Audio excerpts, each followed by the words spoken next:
Now, I listened to Simon Jordan alongside Jim White yesterday, and I have to say, I sort of got exactly what he was saying about Ronaldo being the undoing of Ole Gunnar Solskjaer, because he will have tough decisions to make along the way with Cristiano Ronaldo. He will maybe feel like he needs to rotate at certain times, and when results don't go the way like they did against Everton, it will become the focus of most of the news stories and the agenda, and here we are on Tuesday still talking about it. Today it's a little bit different though, isn't it, Ali?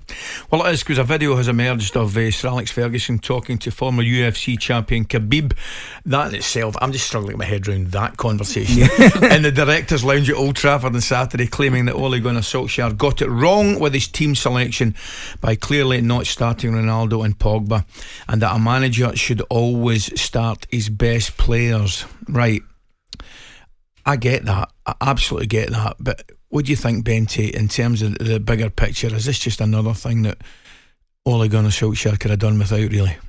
Yeah, but I also think it's been blown way out of proportion, because I'm telling you now, this conversation, these things must happen all the time. They do, mate. Like, he's going to give his opinion. He was manager of Manchester United for 20 years, so of course there's probably been times in the stands where he's probably looked at some of the decisions that not only Ole Gunnar Solskjaer's made, managers before him, certainly after he left, David Moyes, Van Gaal, and he's probably sat and whoever he's sitting with going, "Oof, I wouldn't have done that, I probably would have done this." The only reason why it's a bigger story now is because he's been caught. But it's not even he's been caught, he's not done anything wrong. No. He's just given his opinion. It's a game of football at the end of the day. So the fact that people are saying, making a bigger deal than it actually is in terms of Fergie undermining Solskjaer, it's not, of course. I mean, everyone in football has an opinion, and certainly when you've been as influential at United as Alex Ferguson has, of course he must sit there honestly every single game, home and away, and go, "Oof, I probably wouldn't have done that, I would have done this," because he's, at the end of the day, even though he's retired, he's still a manager.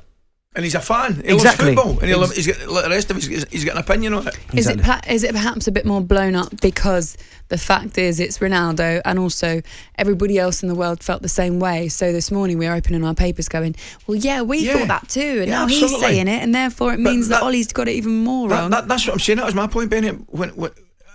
It's no rocket science. We said after the game, didn't we? All said, and we're all brilliant after the game, that's for sure, that he should have started, certainly Ronaldo. I thought he should have.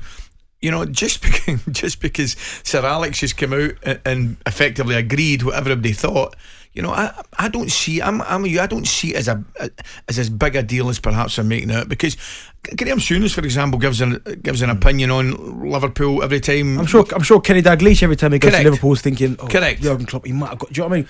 I think all of them will have an opinion, but the only fact is in this situation is that someone's caught Fergie saying that. Do you know what I mean? But I still don't think it's a bigger deal, because everybody has opinions on it. Well, let's look at the game in itself then against Everton, and the way and the manner that the draw came about. Andros Townsend scoring that goal, the celebration, obviously. Yerry Mina having his ruled out for offside, quite rightly, of course. What did you see from United in that game against Everton? Did you see a poor Manchester United or a good Everton?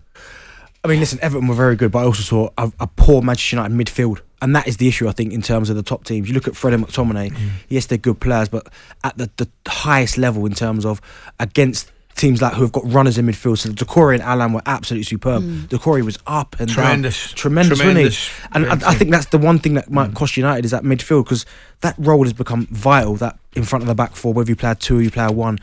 And the fact that Man United didn't address that and go and get a top-class holding midfielder, that would have given the likes of Bruno and Pogba. You'd only have to play one, but the fact he doesn't trust one of them just to sit there, he's got to go with McTominay, he's got to go with Fred.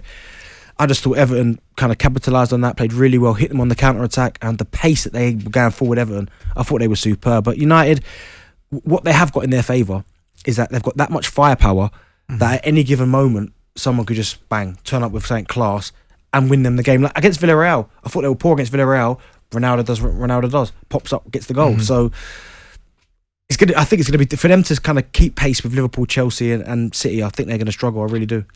The Donny van de Beek situation is obviously continuing to be incredibly painful when you see him on the bench and see him not getting used. And Ollie was asked a question about, do you remember when he threw his chewing gum down because he was disappointed he wasn't getting played and all that sort of stuff? Yeah, became a headline story and all sorts. Outrage. But He throw this bit of gum at the floor. Yeah, I am going to pick that up afterwards. Actually, what? That's going to get caught on someone's foot. I lost it. I just threw my gum on the floor. Man. I want to apologise to everybody. But there are reports with Donny van de Beek being linked to Everton, and perhaps Everton were interested over the summer. This is what the reports are saying.